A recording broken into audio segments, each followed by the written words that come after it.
Year 4 Historical Inquiry.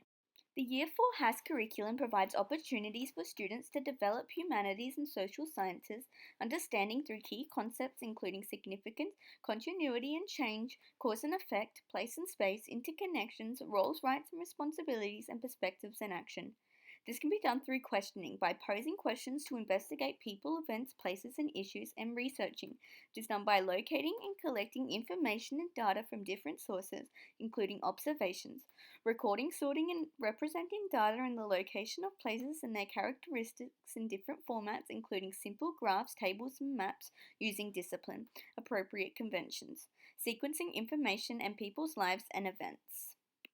The curriculum encourages students to explore perspectives in Australian history through the inquiry. The students will discuss the different perspectives of Australian colonisation. This is to be done through the inquiry questions. Why did the great journeys of exploration occur? What was life like for Aboriginal and Torres Strait Islander peoples before the arrival of the Europeans? Why did the Europeans settle in Australia? What was the nature and consequence of contact between Aboriginal and Torres Strait Islander peoples and early traders, explorers, and settlers? What is perspective in a historical context? Perspective is the point of view from which the creator of a source described historical events.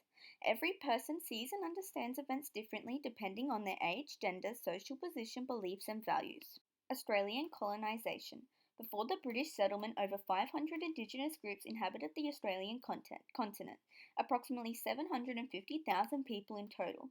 Their cultures developed over 60,000 years, making Indigenous Australian the custodians of the world's most ancient living culture. In 1770, James Cook claimed possession of the east coast of Australia for the British colony. This new colony was intended to ease overcrowding in British prisons and enlarge the British Empire. In 1788, Captain Arthur Phillip and 1,500 convicts, crews, marines, and civilians arrived at Sydney Cove. In the 10 years that followed, it is estimated that the Indigenous population of Australia was reduced by 90%. Students will discuss the Aboriginal and Torres Strait Islander perspectives on the past through the inquiry question, what was life like for Aboriginal and Torres Strait Islander peoples before the arrival of Europeans? Before the British arrived in Australia in 1778, there were numerous amounts of different Aboriginal and Torres Strait Islander communities living on the land. The British believed that the land did not belong to the Aboriginal community. Therefore, the land was claimed by Captain James Cook for Britain and named it New South Wales. The British did not acknowledge that Indigenous people had any right to the land. The Indigenous people's strong connection with the land was being disrespected as the English used it for their own needs. Indigenous people had strong belief system which included sharing and respecting the land, respecting sacred places, and respecting in each other. The behaviours of the British led Indigenous people to believe they were greedy, selfish, and lacked respect, especially towards the land. They were forced and expected to obey the laws of Great Britain. Students will discuss the British perspective on the past through the inquiry question, why did the Europeans settle in Australia? The numbers in British prisons increased and people were scared that there would be diseases spread in the prisons and then spread into the wider society. They decided to send the prisoners to Australia. The people in charge knew there might be other benefits from creating a jail and settlement in Sydney. For example, they would be able to get supplies for their ships such as masts and flax. They would be able to have a port that the ships trading in the Pacific for valuable goods could call into for repairs.